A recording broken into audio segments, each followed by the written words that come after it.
Coca-Cola, please.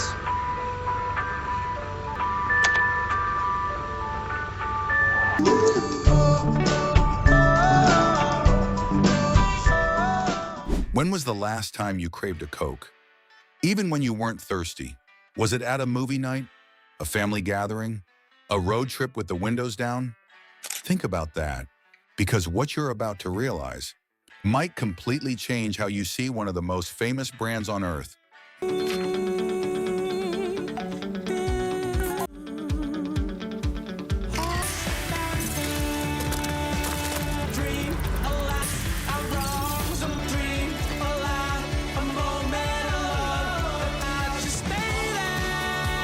And later in this video, I'll show you the invisible move Coca-Cola made.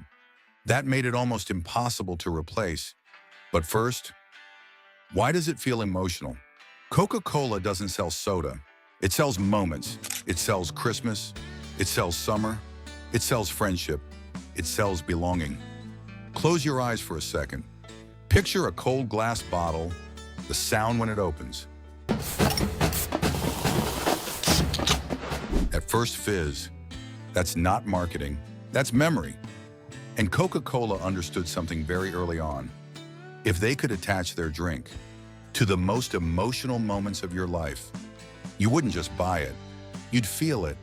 In the 1930s, Coca-Cola didn't just advertise, they helped shape the modern image of Santa Claus. Red suit, white beard, warm smile. That wasn't random, that was strategic emotional association. They didn't say, buy our drink. They said, this is what happiness looks like.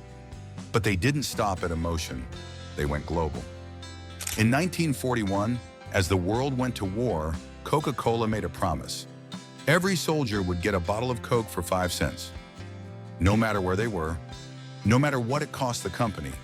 And they didn't just ship bottles overseas. They built 64 bottling plants near the front lines. From the Pacific to Europe, Coke became the taste of home for millions of soldiers. Now think about that. When the war ended, those soldiers came home, but the factories stayed. And just like that, a military promise became a global distribution empire. Now here's where it gets powerful. Coca-Cola is one of the most recognized words on the planet, more recognized than most world leaders. And yet, it's just flavored sugar water. So why hasn't it disappeared? Because Coca-Cola doesn't compete on product, it competes on identity. We know this because in 1985, they tried to change the recipe. They launched New Coke. In over 200,000 blind taste tests, people actually preferred it. It tasted better. But when it hit shelves, the public revolted, not because it tasted bad, but because you don't change the flavor of a memory. Coke realized something critical that day.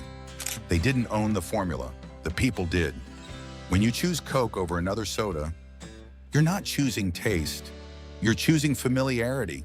You're choosing comfort. Now here's the invisible move I mentioned earlier. Coca-Cola doesn't just sell to consumers, it controls distribution. Restaurants, stadiums, airports, vending machines, exclusive contracts, which means sometimes there isn't even another option.